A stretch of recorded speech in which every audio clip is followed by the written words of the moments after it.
Okay, a quick look at assertiveness. Well, the essence of assertiveness was summed up in the title of the famous book, I'm Okay, You're Okay. It's about being okay about yourself and therefore being okay about others. It's very difficult to be okay about other people if you're not okay about yourself. It all starts with you.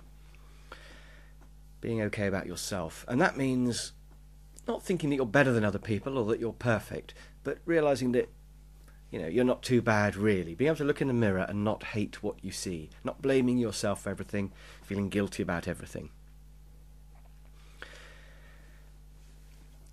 Being okay about yourself is actually the sum of all the scripts that you've got in your head about yourself, all your sub-beliefs.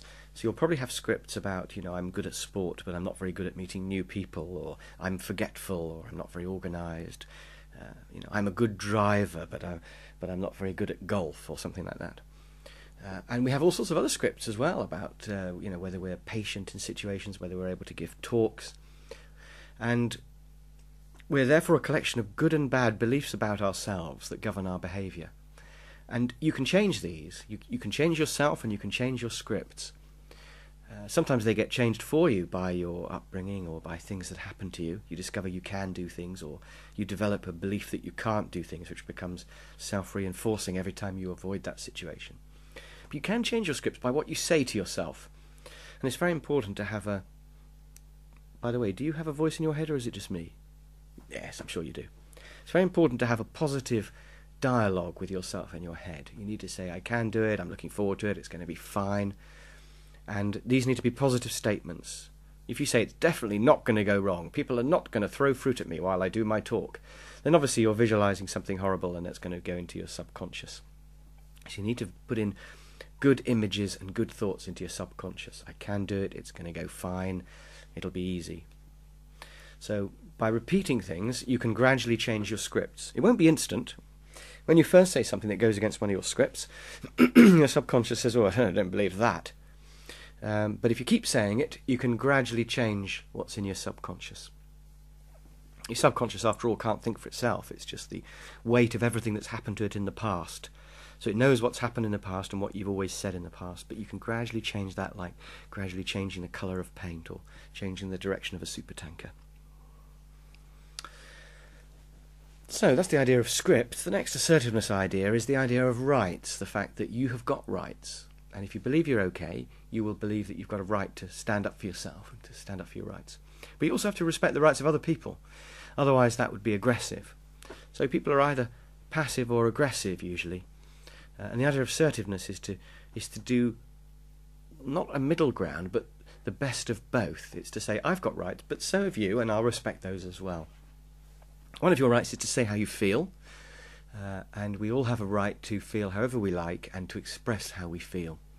We may be right or wrong. It's difficult to say. We've all just got different feelings about things. And you've got a right to say how you feel. Another important part of assertiveness is taking responsibility. It's realizing that it's your life and your behavior will affect what happens to you. You can choose how you feel, you can choose what you do in a situation, and when other people behave in ways that you're not happy with, quite often you've influenced the situation in some way or another, or you have power to influence it if you choose. So it's taking responsibility for what happens to you, rather than going, it always happens to me, and typical, and, he made me angry, or look what he did. And these are childlike things to say, because children often don't take responsibility for what happens. Those are the underlying feelings about assertiveness. Things like, I'm okay, I've got rights, I'm going to say how I feel, I'm going to take responsibility. What you actually say is best described by the 4-step process. If you want to say something difficult to somebody or want to know what to say in a difficult situation, the 4-step process is really good. And this is basically, I understand, I feel, I want, is that okay? So you start by making an effort to understand the other person's point of view. It shows that you're reasonable. You then say how you feel. And this is difficult for some people to find the words for the emotions that they're feeling, but it's very powerful when you do it. Then you say what you want, and this might be for them to change their behaviour, or for them to do it differently next time, or for them to apologise, or perhaps what you want is just to say, no, I'm not going to do it, whatever they're asking for. And then finally, you've got checking okay, saying to them, can you see my point of view? Do you think that's reasonable? Is that all right? You know, you'd feel the same, wouldn't you? And the purpose of this last step is to get them to commit in some way. If they say yes, okay, I agree, you've got them. If they say no, then you ask them why, and if you're still not happy, you can go round again.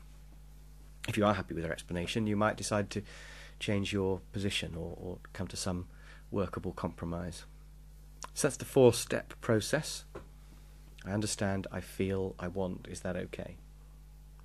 Final assertiveness thought I want to mention is just the idea of detachment.